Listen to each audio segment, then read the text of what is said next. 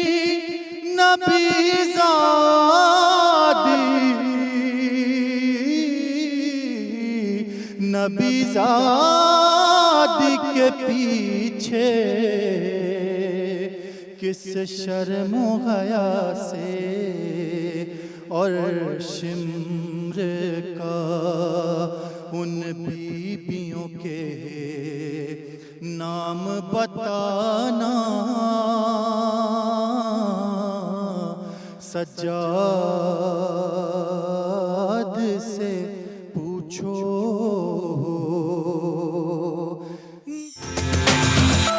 Add some masala to your life.